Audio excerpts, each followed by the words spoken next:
Subscribe करें और bell दबाएं ताकि कोई खबर रह न जाए।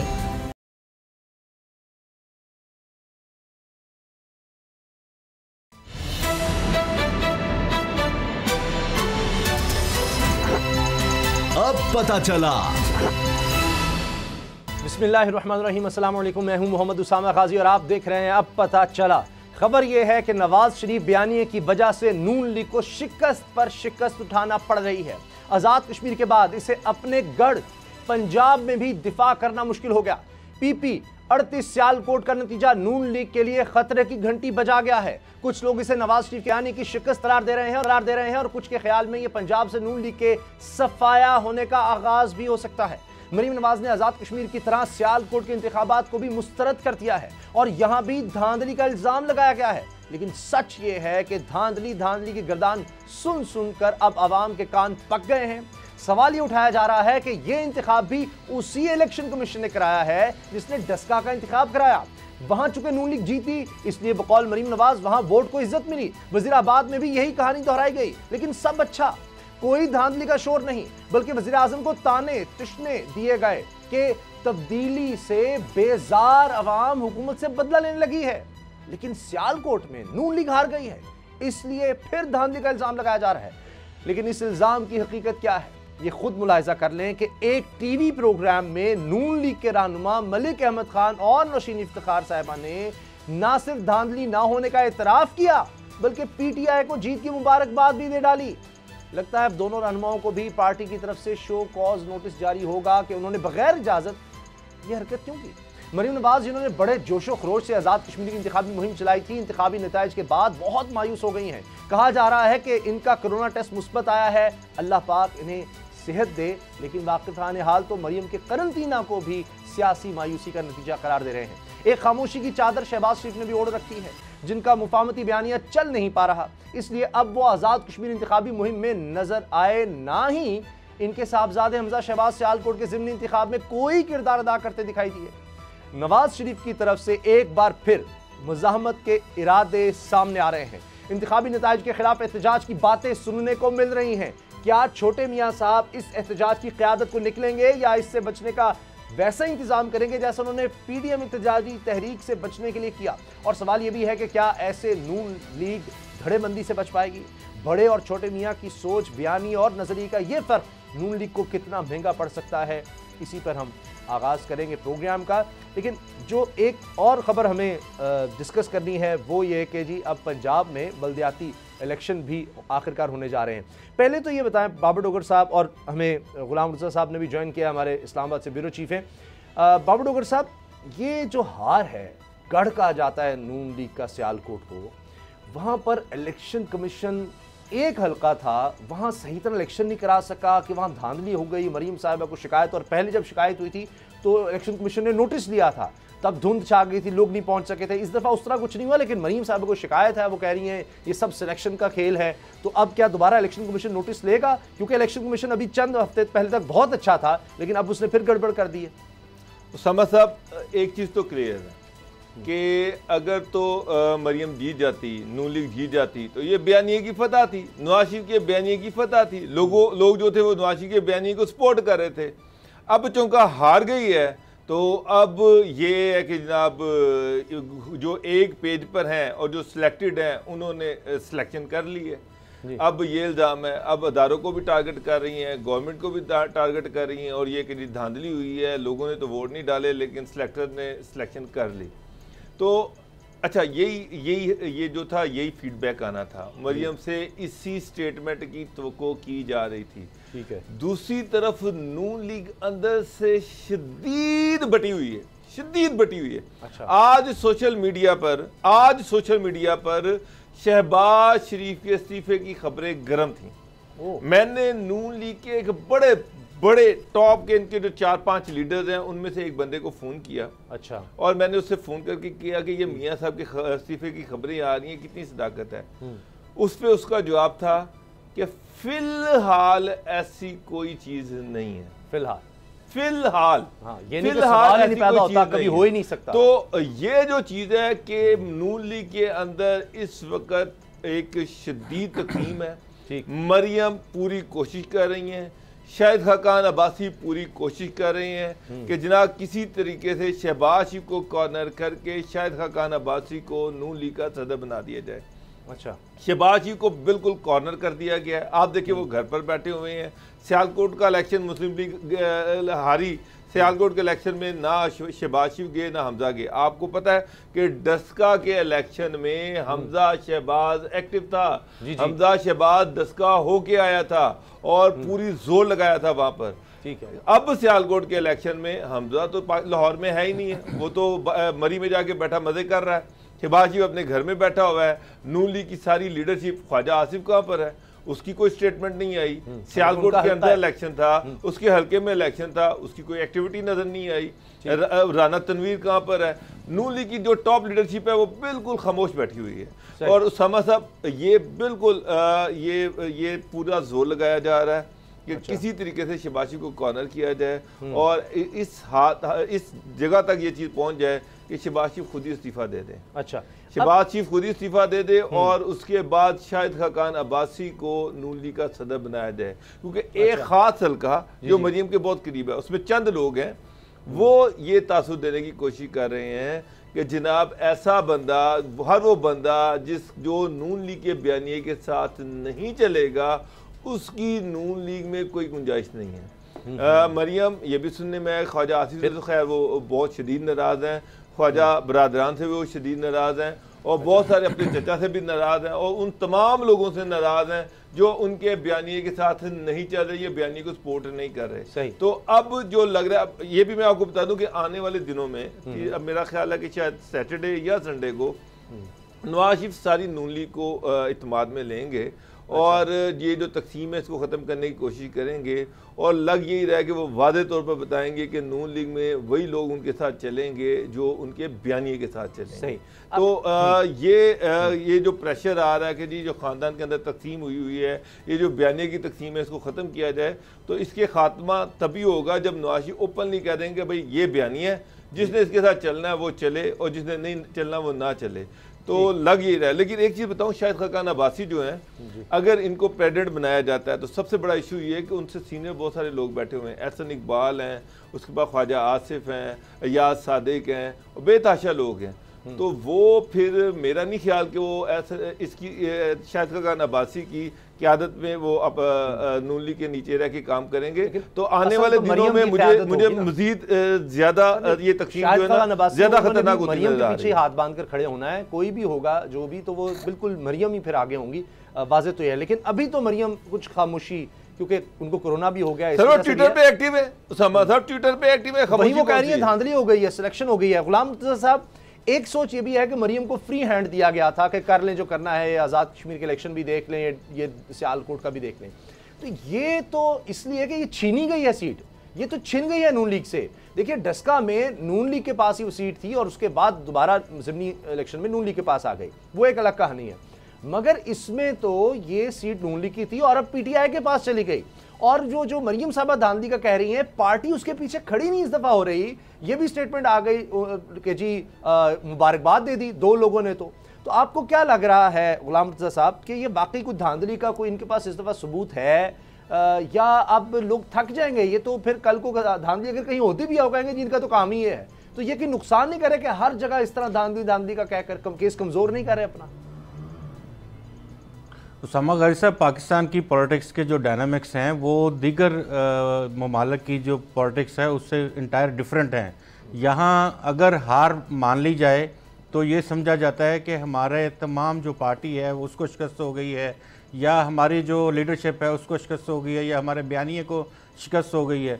लेकिन यहाँ पे ये सूरत हाल है कि आप ढोंग रचाएँ, आप ऐसे नारे लगाएं कि यहाँ प्री पोल रिगिंग हुई है, यहाँ पोस्ट पोल रिगिंग हुई है, यहाँ पोलिंग डे पे रिगिंग हुई है। तो ये इस तरह के इल्ज़ामात लगाने का जो भोंडा रवाज है ये पाकिस्तान की पॉलिटिक्स में, पाकिस्तान के इंतखाबात में मौजूद है। लेकिन अगर हम बात करते हैं हकीकत पसंदी की, तो ये वाक़तन ये सीट पाकिस्तान मुस्लिम लीग नवाज़ की थी। जो हालात हैं इस वक्त पाकिस्तान के मौरूज़ी हालात हैं, उन हालात को मद्देनज़र रखते हुए वहाँ के लोगों ने ये फ़ैसला किया है कि वो पाकिस्तान मुस्लिम लीग नवाज़ को उन्होंने वोट नहीं दिया, बल्कि उन्होंने पाकिस्तान तहरीक इंसाफ के जो उम्मीदवार थे उसको कामयाब बनाया है। इसकी बहुत ज़्यादा वजूहात हैं। पाकिस्तान की पॉलिटिक्स में आप ये देखें कि अब लोग जो हैं वो बहुत ज़्यादा, आपको अवामी शऊर नज़र आता है, वो ये नहीं पसंद करते कि बार बार इस तरह के खाली खौली नारे जो हैं वो लगाए जाएं और उन नारों के ऊपर इस तरह की बुनियाद रखी जाए जो कि मुल्क दुश्मनी पर जाके ख़त्म होती हो। तो ये चीज़ें असर रखती हैं और अवाम ने इस इलेक्शन में जो उनकी अपनी आबाई सीट कह लें कि सुबहानी जो थे वहाँ से जीतते आ रहे थे, तो अब वो सीट पाकिस्तान तहरीक इंसाफ ने ले ली है। और ये बात कि बयानियाँ तो पाकिस्तान मुस्लिम लीग नवाज़ में, अगर नवाज शरीफ वाले बयानिया की बात कोई करता है तो मैं बार बार ये कहता हूँ कि वो 4-5 लोगों का बयानिया है।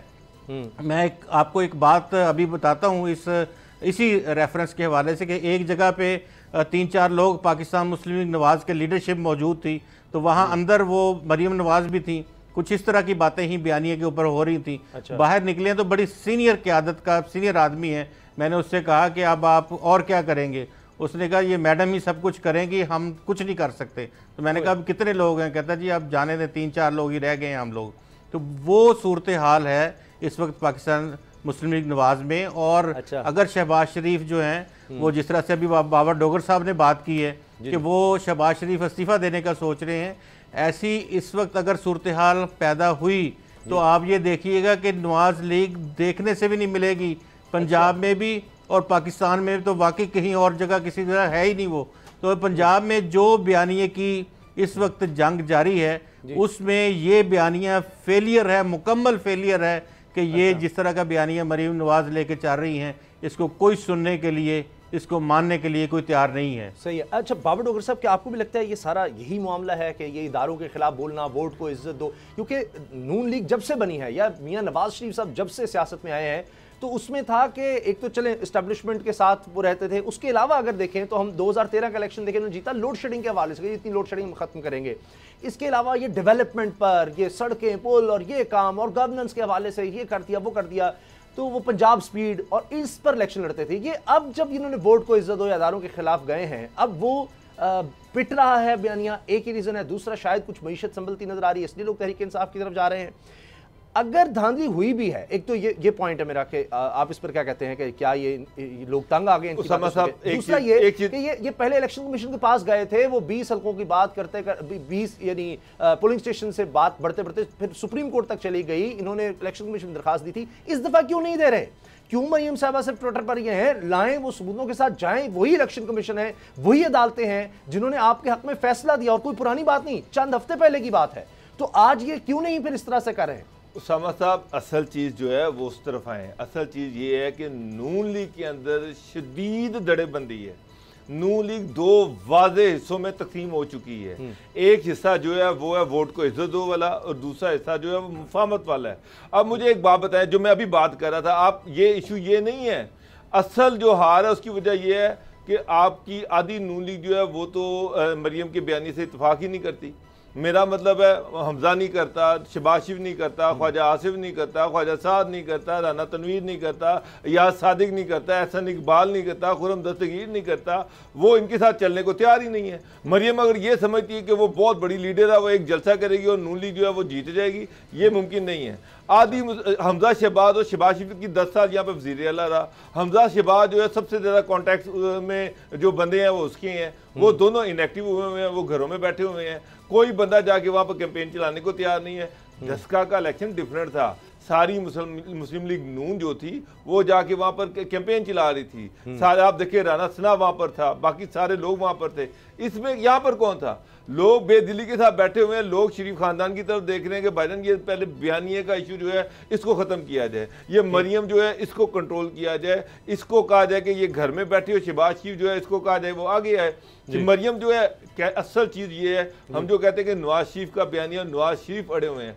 मैं ये कहता हूँ कि नवाज शरीफ वही करते हैं जो मरियम कहती है। अच्छा। मरियम अपनी मर्जी से नवाज शरीफ को चलाती है। नवाज शरीफ की अपनी जो सोच समझ है वो मरियम की सोच के तहत है। अच्छा। जो मरियम चाहती है वही करती है। मियाँ साहब जो हैं वो उनका उस पर असर नहीं है। ये परवेज रशीद साहब जो है मेन मेरा ख्याल एडवाइजर मरियम साहब के वही नजर आते हैं।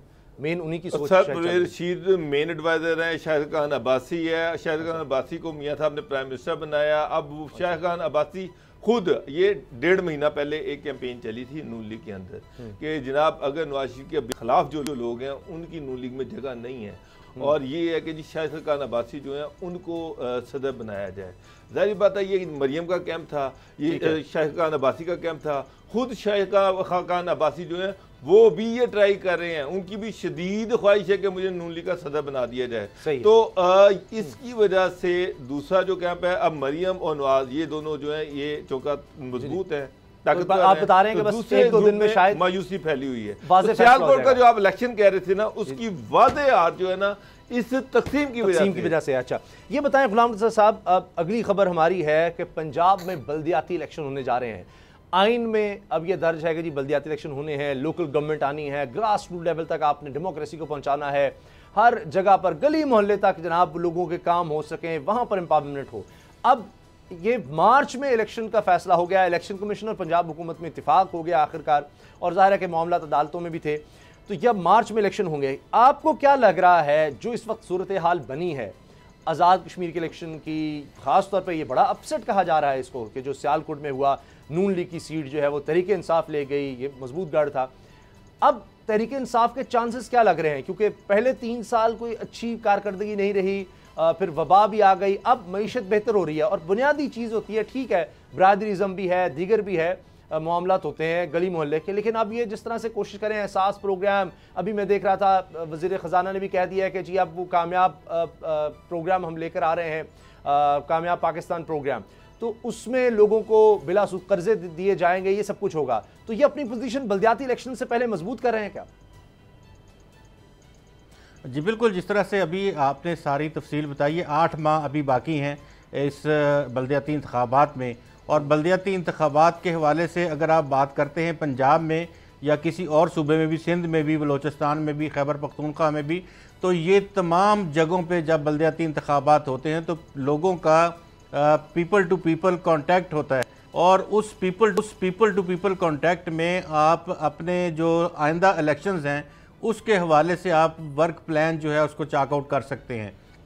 यहाँ पे बहुत अच्छी मूव है पंजाब गवर्नमेंट की कि वो पहले भी इलेक्शन कमीशन के साथ एंगेज रहे हैं, लेकिन वो उन्होंने पूरे जितने भी वो एंगेज रहे उन्होंने इसके ऊपर मुत्तफिक नहीं हुए कि वो बल्दियाती इंतखाबात करवाएंगे। लेकिन अभी वो मार्च 2022 में वो इंतखाबात कराने पर मुत्तफिक हुए हैं। आप ये कह लें कि अगले मार्च 2023 में इंतखाबात होंगे पार्लियामेंट के, कौमी असम्बली के, और उस हवाले से अगर आप ये देखें तो पाकिस्तान तहरीक इंसाफ ने एक बहुत बड़ा अच्छा पॉलिटिकल जो पत्ता है हम ये कह सकते हैं कि वो खेला है इन्होंने। और जब पंजाब में उस वक्त तक अगर बयानिया क्लियर ना हो सका पाकिस्तान मुस्लिम लीग नवाज का, मैं आपको श्योरली ये बात करता हूँ, क्योंकि हमने बहुत इंतखाबात बल्दियाती भी देखे हैं, दूसरे इंतखाबात भी देखे हैं। तो बल्दियाती इंतखाबात में जो डायनामिक्स होती हैं, जो वहाँ की लोकल पॉलिटिक्स होती है, वहाँ आपको हर शख्स पाकिस्तान तहरीक इंसाफ का वहाँ से जीता हुआ नज़र आएगा। क्योंकि लोग जिस तरह से आपने जो फैक्टर्स बताए हैं कि गुज़िश्ता 2-3 साल से कुछ ऐसे माहौल था कि उन लोगों को डेवलपमेंट्स वहाँ पे नहीं हो सकी इलाकों में, कुछ मुल्क की मुआशी सूरत हाल भी ऐसी थी। उसके साथ साथ पाकिस्तान तहरीक इंसाफ के चेयरमैन वज़ीर-ए-आज़म इमरान खान जो हैं वो भी कुछ इस तरह का जहर रखते थे कि बल्दियाती इदारों के ज़रिए से वो डेवलपमेंट करना चाहते थे, लेकिन वो बावजूद नहीं कर पाए। तो अब वो वक्त आ गया है कि वो वहाँ के ऊपर डेवलपमेंट्स भी करेंगे, वहाँ पे वो पीपल टू पीपल कॉन्टैक्ट भी करेंगे, और अपने इलेक्शन जनरल इलेक्शन की तैयारी भी वो इसी तनाज़र में कर लेंगे। और आप अगर देखिए कि जिस तरह का बयानिया, ये झूठ का बयानिया जो सियालकोट में इन्होंने अपनाया कि हर इलेक्शन को फ्रेब, धांधली के नारे अब आम ये लगाने शुरू हो गए हैं। ठीक है, वहाँ की तमाम एजेंसीज की रिपोर्ट हैं, वहाँ पे तमाम लोगों की रिपोर्ट्स हैं, पॉलिटिकल लोगों की रिपोर्ट्स हैं। वो ये कह रहे हैं कि तमाम इंतखाबात जो वहाँ पे हुए हैं, सिवाय इक्का दुक्का कुछ वाक़यात के, बाकी तमाम इंतखाब जो है वो बिल्कुल ईमानदाराना शफाफ इंतखाब वहाँ पे हुआ है। और अगर शफाफ इंतखाब सियालकोट में हुआ है तो लोगों की चॉइस का आपको पता चल गया है। इसी तरह से जो चॉइसेस हैं लोगों की वो बल्दियाती इंतखाबात में सामने आ जाएंगी। वो एक पूल होगा बुनियादी तौर पे एक बड़ा सर्वे होगा और हकीकत पर मबनी सर्वे होगा। और आप ये देखिएगा कि ये टाइम बहुत अच्छा चूज़ किया है पाकिस्तान तहरीक इंसाफ ने, पंजाब गवर्नमेंट ने, कि वो जब इंतखाबात में जाएंगे तो उस वक्त ये सारी सूरत हाल वाज़ेह हो चुकी होगी, नून लीग की भी, दीगर जमातों की भी, और वहाँ से क्लीन स्वीप पंजाब से पाकिस्तान तहरीक इंसाफ करेगी। बाबू डॉक्टर साहब, आपने कहा था वक्त बहुत कम रह गया है। अब ये 8 महीने अगर हैं बल्दियाती इलेक्शन में, और पंजाब सबसे बड़ा सूबा, सबसे ज़्यादा आबादी, सबसे ज़्यादा सीट्स यहाँ से, MNA की भी यहाँ से होनी है, और फिर हमारे डायनेमिक्स उसमें होता है, आप जो मर्जी कर लें, वही जो काउंसलर होंगे, बल्दियाती नुमाइंदे होंगे, वो इलेक्शन पर, जनरल इलेक्शन पर भी असरअंदाज होते हैं। बड़ी ड्यूटियाँ लगती हैं लोगों को लाने जाने की और वोट डलवाने के लिए, लोगों को कन्विंस करना, वो सब कुछ।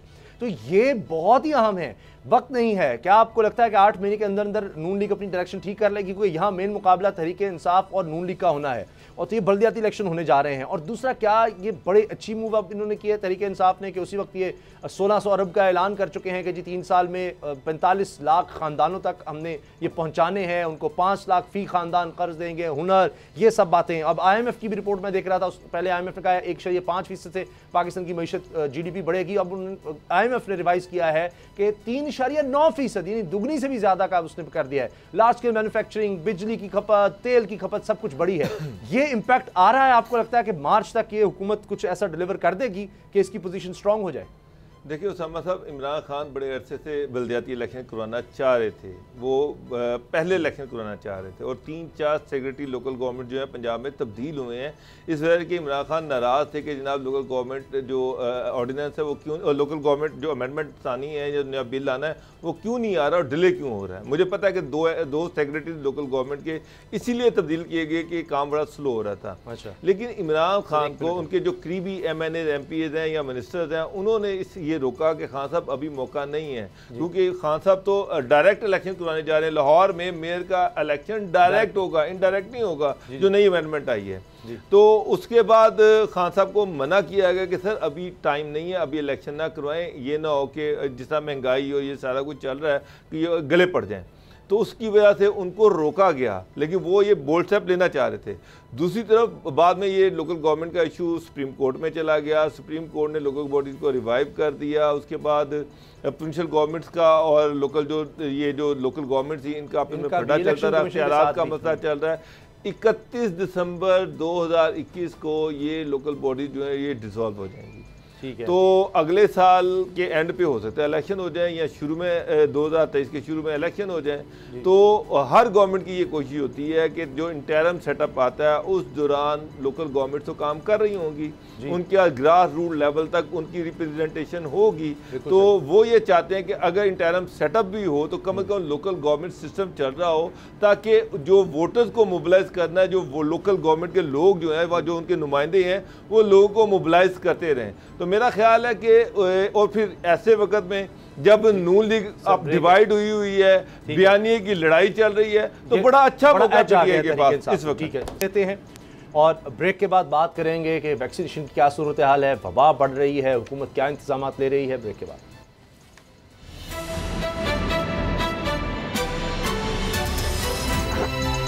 अब पता चला।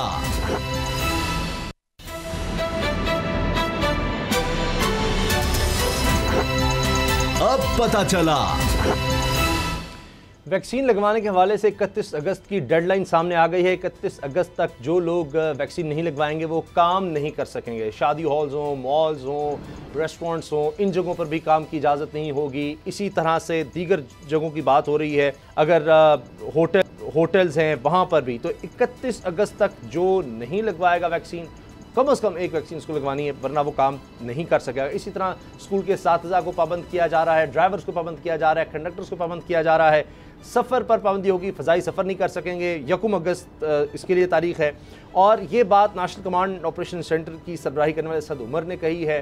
साथ ही उन्होंने कहा है कि जी जब हम सख्ती करते हैं तो मामला बेहतर होते हैं, थोड़ा सा हम पीछे हटते हैं तो फिर मामला ख़राब हो जाते हैं, शरह बढ़ रही है। लेकिन एक अजीब बात ये सामने आई कि इस्लामाबाद में वैक्सीन की शरह, वैक्सीन लगवाने की शरह सबसे ज़्यादा है 56%, और सबसे कम कराची और सिंध में नज़र आ रही है।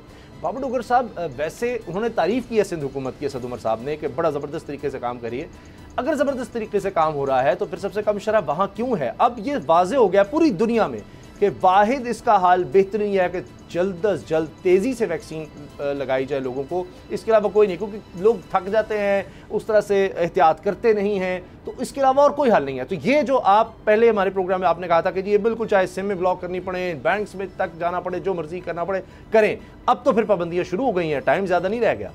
उसामा साहब, आपने जिस तरह से कहा कि इसका वाहिद हल जो है वो वैक्सीनेशन है, इसके अलावा कोई और हल नहीं है। अब वैक्सीनेशन जो है पंजाब गवर्नमेंट ने door to door campaign start कर दिया है, घर घर में जो है स्टाफ जा रहा है और अवेयरनेस क्रिएट कर रहा है, पता कर रहा है कितने लोगों को लगी, कितने लोग रह गए हैं, और जो लोग रह गए हैं उन्होंने क्यों नहीं लगवाई, और उनको कहा जा रहा है कि आप जाके वैक्सीनेशन लगवाएं। उसके बाद आज एक नोटिफिकेशन भी गवर्नमेंट ने एक जारी कर दिया, और नोटिफिकेशन के तहत जो स्कूल टीचर्स हैं, सरकारी स्कूलों में जो टीचर्स हैं, उनको ज्वाइनिंग उस वक्त स्कूल ज्वाइन नहीं करने दिया जाएगा जब तक वो अपने कोरोना के जो सर्टिफिकेट्स हैं वो नहीं देते वैक्सीनेशन के। इस तरह जो गवर्नमेंट एम्प्लॉयज़ हैं उनके लिए भी ये पॉलिसी आ गई है। तो एक बात तो क्लियर है उसामा साहब, अगर एक बंदे को कोरोना है और उस पर कोई कदगन नहीं लगाया जाता, कोई पाबंदी नहीं लगाई जाती, वो 10 बंदों को वो फैलाता फिरेगा पूरे शहर में। और ये कोई बात नहीं कि जी मेरी मर्जी है मैं वैक्सीन नहीं लगाऊं, मसला ये कि वो सारी सोसाइटी को उसमें इन्फेक्ट कर देगा। एक बंदा जो है वो आधी सारी सोसाइटी को इन्फेक्ट कर सकता है। ये कोरोना एक ऐसा मर्ज है, तो इस पे तो गवर्नमेंट को कोई नरमी बरतनी नहीं चाहिए। ये जो सिमें ब्लॉक करने का इशू है, मैं बिल्कुल इसको वेलकम करता हूँ। जहाँ तक कराची की बात है, अब ये सिर्फ गवर्नमेंट को देखना चाहिए कि उनके पास वैक्सीनेशन क्यों नहीं कंप्लीट हो सकी, क्यों कराची में वैक्सीनेशन की जो शरह है वो बड़ी कम है। बल आज मैं देख रहा था वहाँ पर एक्सपो सेंटर के बाहर और जहाँ जहाँ पे उन्होंने जो मराकज़ बनाए हुए थे वहाँ पर बहुत लंबी लंबी कतारें लगी हुई थी और बहुत रश था।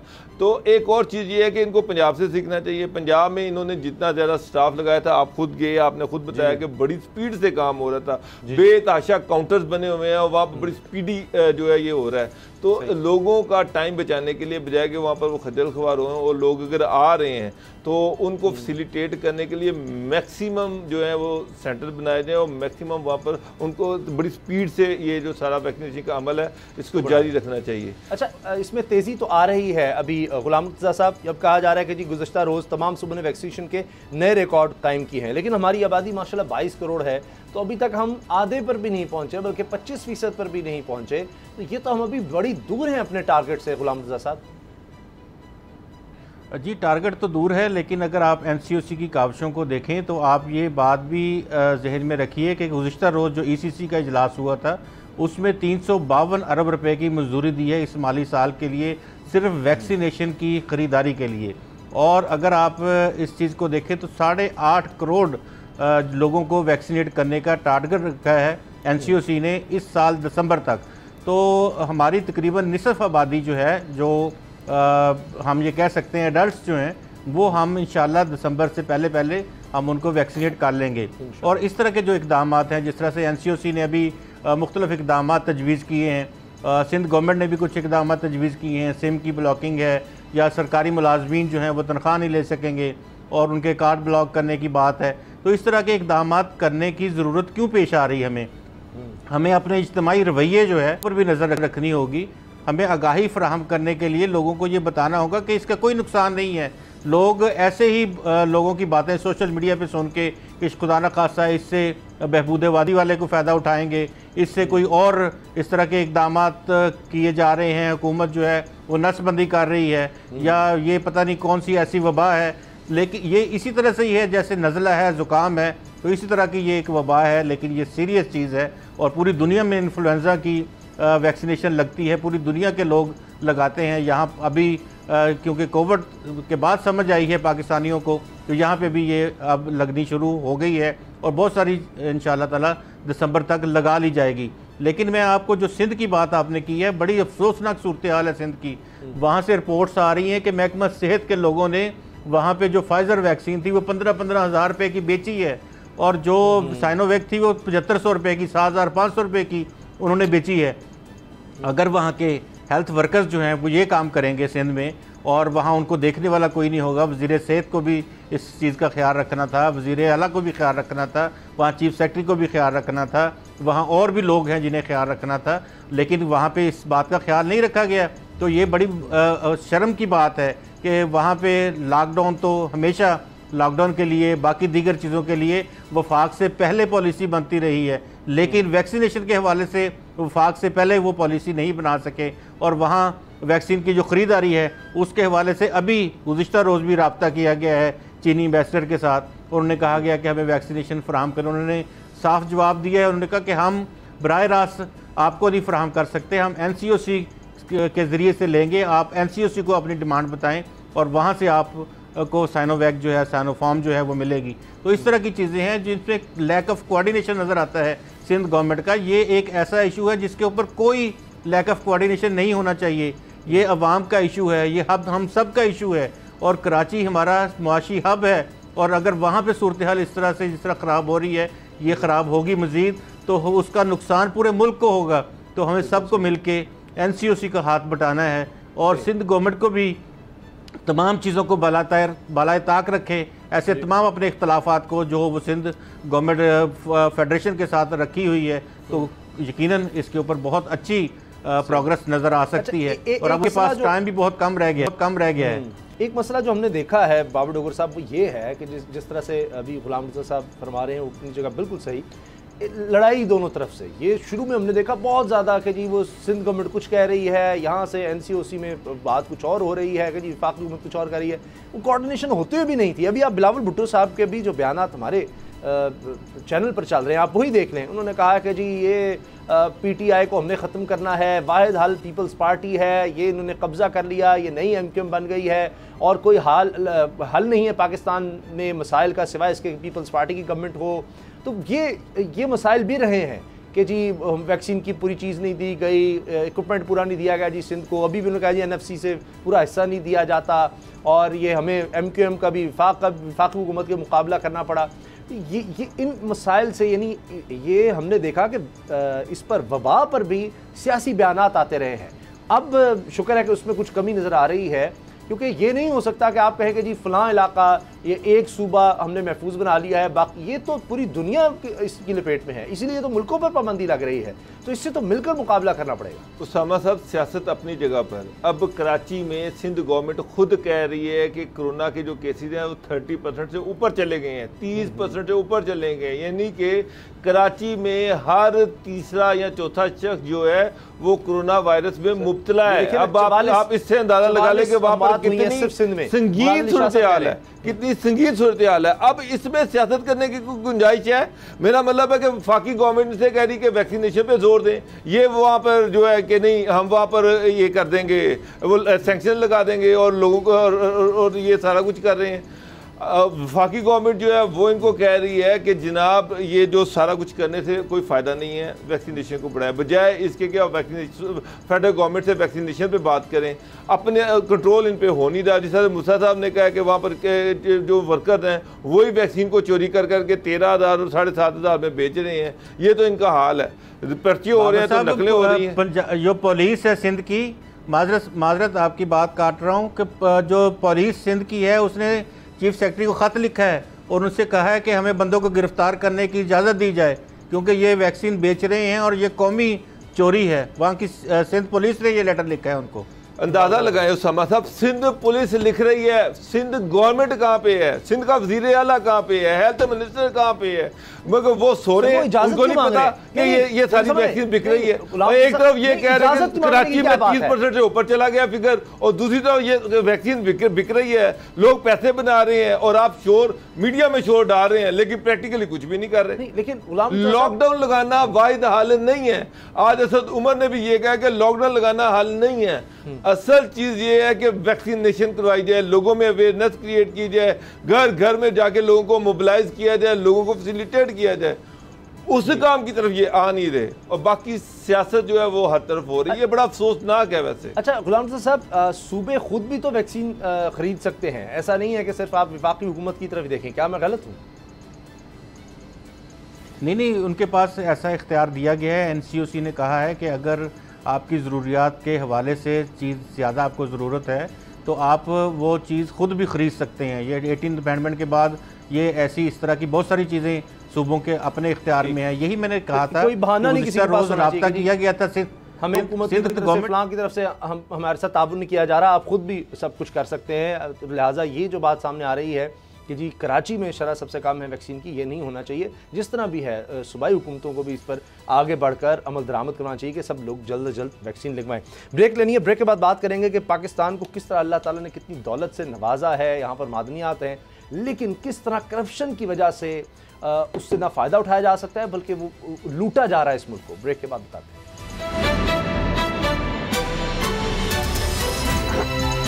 अब पता चला।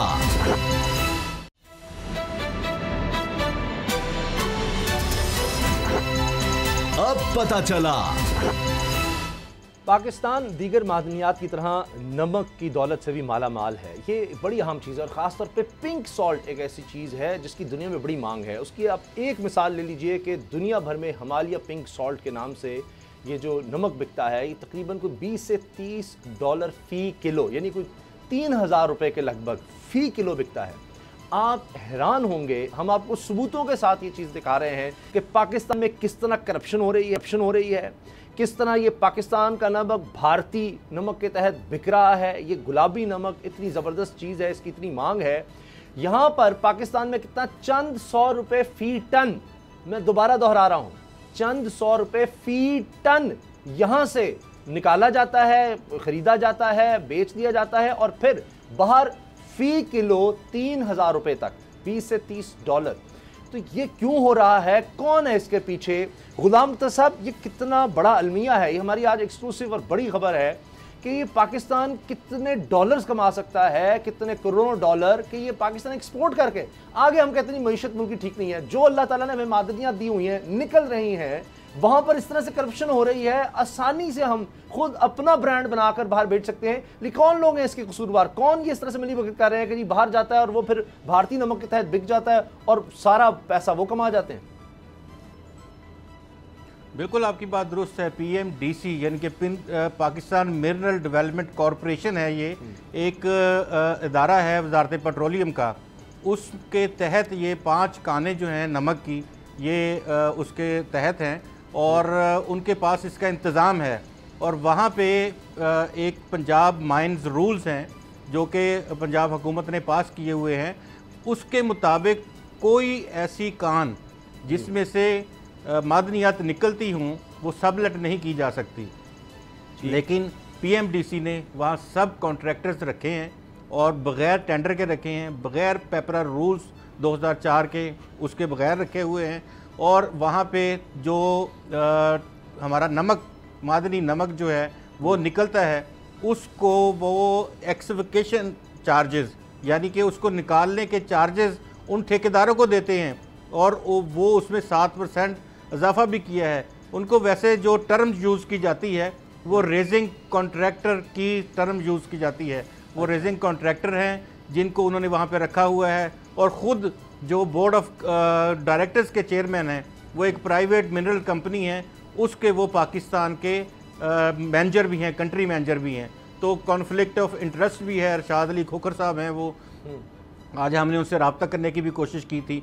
जो रेट्स मैं आपको बताना चाहता हूँ बुनियादी तौर पे जो पाकिस्तान की मादनियात के साथ किया जा रहा है वो इस तरह से है कि यहाँ पे जो रेजिंग कॉन्ट्रैक्टर है वो 7000 फ़ी टन पिंक साल्ट बेचता है, 7000 रुपये फ़ी टन, जबकि 3200 से 35 रुपये फ़ी केजी ये सॉल्ट। इसमें कोई ट्रीटमेंट नहीं करना पड़ता, इसको कोई दवाइयाँ नहीं लगानी पड़ती। ये सिंपल आपने वहाँ से नमक बड़े पत्थरों की शक्ल में निकलता है, उसको तोड़ के छोटे पीसेस में बना के थैलियों में पैक करके या अच्छी पैकिंग करके, इसका यही रेट जो पूरी दुनिया में 20-30 डॉलर है। अमेरिका में, बरतानिया में, फ्रांस में, बेल्जियम, स्वीडन, नॉर्वे, जहाँ मर्जी चले जाएं आपको ये पिंक सॉल्ट जो है वो इस तरह से मिलेगा। लेकिन नीचे लिखा हुआ नज़र आप देखें, वहाँ पे लिखा होगा made in India, Himalaya salt made in India. Pakistan का खिवड़ा नमक जो है वो कहीं आपको लिखा हुआ नज़र नहीं आएगा। ये क्यों है? क्योंकि ये इस तरह से मिली भगत की हुई है। वहाँ पे MD हैं मोहम्मद इकबाल साहब, उनको भी आज हमने अप्रोच किया था, उनसे कहा था कि इस स्टोरी के ऊपर आप अपना मौक़िफ़ दें, लेकिन उन्होंने इस स्टोरी के ऊपर अपना मौक़िफ़ हमें नहीं दिया। उन्होंने कहा था मैं मीटिंग में हूँ, 4 बजे के बाद आप बात कर लें, मुझसे मिल लें आप। मैंने कहा मिलने की बात नहीं है, आप हमें बताइए कि इसके ऊपर आपका क्या मौक़िफ़ है, आप रेजिंग कॉन्ट्रैक्टर क्यों आपने रखे हुए हैं। और उसके बाद आपसे मैं बताऊं कि 300 से 400 मिलियन रुपए सालाना जो रेजिंग कॉन्ट्रैक्टर्स हैं उनको दिए जाते हैं। कि आपने यहाँ से जो खुदाई है वो की है, उस खुदाई की मद में, और रिकॉर्ड भी नहीं है सिस्टम में कि कितनी ट्रॉलीज बाहर आ रही हैं कान से और वो कितने टन नमक रोज़ाना बाहर निकलता है, कितना, और सेल भी वो रेजिंग कॉन्ट्रैक्टर कर रहे हैं। ये नहीं है कि वहाँ कोई ऐसा इंतज़ाम, आप बराह रास्त इसका टेंडर करें और वहाँ पे लोगों को लेके आएँ, मुसाबकत पैदा करें, जो दुनिया भर के रेट्स हैं उसके मुताबिक आप खुद वहाँ कोटेशंस लें और बेचें इसको। या ये कंपनी कारपोरेशन है तो आगे कोई ऐसा सिस्टम करे कि छोटे पैकेट्स और छोटी बोतलें बना के जो है वो इसको भेजा जाए। इसमें सारी जो मैंने रिसर्च की थी, इस तहकीक की, स्टोरी की, इसमें एक चीज़ बहुत खुल के सामने आई है, वो ये थी कि एक नई इन्वेस्टमेंट पॉलिसी थी। उस नई इन्वेस्टमेंट पॉलिसी को बुनियाद बनाकर इस तरह की सूरत हाल पैदा की गई है। हालांकि अगर आप ये देखें तो उस इन्वेस्टमेंट पॉलिसी में भी ये गुंजाइश नहीं है कि आप लोगों को रेजिंग कॉन्ट्रैक्टर रखें और वो उनके आपके अपने चहीते हों, आपके अपने चाहने वाले हों, उनको आप ठेकेदारी निज़ाम के तहत लेके आएँ और फिर उनको नवाजें।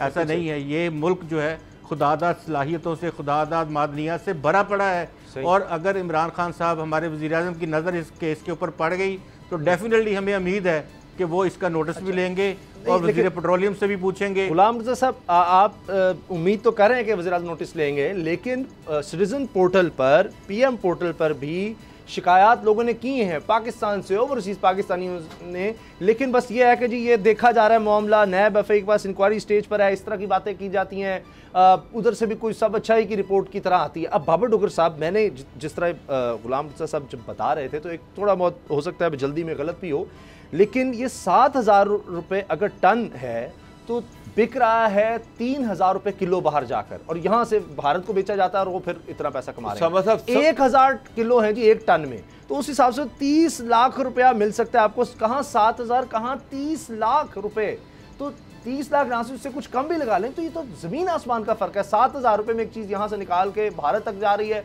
और वो आगे से 30 लाख कमा रहे हैं उस पर। साहब, सबसे अफसोसनाक तो ये है कि एक प्रोडक्ट, एक मादनियात जो पाकिस्तान से निकल रही है, यहाँ से टकों के एवज इसको निकाला जाता है और भारत जाती है और भारत उसकी ब्रांडिंग करके उसको सारी दुनिया में दे रहा है भारत के नाम पर। और इससे अंदाज़ा लगा लें कि कितना ज़र मुबादला जो है, जो भारत कमा रहा है, जो हमारे पास नहीं आ रहा, और हम जो है उसको टकों के एवज में बेची जा रहे हैं। असल चीज़ ये है कि सेक्रेटरी पेट्रोलियम जो है डॉक्टर अरशद साहब, ये पंजाब में भी 4.5 साल माइंस एंड मिनरल के सेक्रेटरी रहे हैं। माइंस एंड मिनरल के मुर्जा साहब यहाँ पर सेक्रेटरी रहे हैं डॉक्टर अरशद। और ये डॉक्टर साहब, आपने बड़ी अच्छी बात आपने डॉक्टर साहब याद करवा दी है। ये वही है चिन्योट के जो ये वही है जिन्होंने एशिया के सबसे, दुनिया के सबसे बड़े ज़खायर थे। यहाँ पर सोने, चांदी और पता नहीं कौन कौन सी चीजें यहाँ से निकाल रहे थे। और 4.5 साल शहबाज शरीफ ने देखा था कब निकालोगे तो जान छुटेगी, और वहां से 1 किलो लोहा नहीं इनसे निकाला गया। अब इनको लाके इमरान खान साहब को भी मैं दाद देता हूँ कि उन्होंने इनको लाके सेक्रेटरी पेट्रोलियम लगा दिया है और उसके नीचे फिर वही सारा डिपार्टमेंट दे दिया मादनियात का। यहाँ पर पूरे 4.5 साल में इन्होंने कोई चीज नहीं निकाल सके, ये मादनियात के वाले थे। और अब वो माशाल्लाह से सेक्रेटरी पेट्रोलियम है और वहां पर अब क्या निकलना उसामा साहब, अब आपको क्वालिफिकेशन को बता ही दी है कि जो उन्होंने यहाँ से निकाला है। वहाँ पर प्राइम मिनिस्टर को बुला लिया, उससे वो करवा लिया इफ्तिताह। जनाब दुनिया के सबसे बड़े सोने के ज़खायर जो हैं वो चिन्योट में है। उसके बाद दुनिया के सबसे ज्यादा लोहे के ज़खायर भी वहां थे और सीएम से भी उसका इफ्तिताह करवा लिया। और 1 किलो सोना और प्रोसेस नहीं करना, कोई इसको कोई खास आपने कोई ट्रीटमेंट नहीं करना जिस तरह हम दीगर चीज़ों को ही देखते हैं। वैसे मिसाल के तौर पे हमारे यहाँ बहुत सा फ्रूट होता है, वेजिटेबल्स होती हैं, हम नहीं एक्सपोर्ट करके ख़राब हो जाती हैं। इसमें कुछ ऐसा नहीं करना क्योंकि इसको केमिकल लगाना है, कोई ट्रीटमेंट करना है। उसी तरह रॉ मटेरियल इतनी महंगा बिक रहा है। तो ये तो बाबर साहब, ये तो दुगना दुख होता है ये बात सुनकर कि आप एक तरफ कहते हैं हमने मुल्क को ठीक करना है, बेहतर करना है, एक्सपोर्ट्स बढ़ानी है, छोटी-छोटी चीजें। जी गुलाम साहब, इसमें और 2 तरह का सॉल्ट है। ये बुनियादी तौर पे जो सॉल्ट निकलता है 2 तरह का होता है। एक पिंक सॉल्ट है जो हम खाने में इस्तेमाल करते हैं, हिमालयन सॉल्ट कहते हैं, या आप खेवड़ा और बाकी जो मकराच, वारशा, कालाबाग, जटा, ये तमाम माइंस का है। इसके साथ एक सनती नमक भी होता है, इंडस्ट्रियल, उसको आप सॉल्ट कहते हैं। वो 1200 रुपये टन है, वो 1200 रुपये टन है। और मुख्तलिफ सनतें जो हैं वो ख़रीदती हैं, जिस तरह टैनरी वाले हैं या ये जो केमिकल बनाने वाले हैं या दीगर लोग हैं, वो इसको अपनी किसी प्रोडक्ट में यूज़ करते हैं, तो वो इससे भी बहुत ज़्यादा सस्ता है। लेकिन बिल्कुल पिंक ठीक। चलो, सॉल्ट टाइम- 7-7,500 रुपए टन बिक हमारे का वक्त खत्म हो गया है, लेकिन अब भी वक्त है कि इस चीज़ पर तवज्जो दी जाए। इसको प्रोग्राम में उठाने का मकसद यही है कि हुकाम बाला इस पर तवज्जो दें और पाकिस्तान इससे कीमती ज़र मुआवजा कमा सकता है अगर सिर्फ थोड़ी सी तवज्जो दी जाए। प्रोग्राम देखने का शुक्रिया, इजाज़त दीजिए, अल्लाह हाफ़िज़।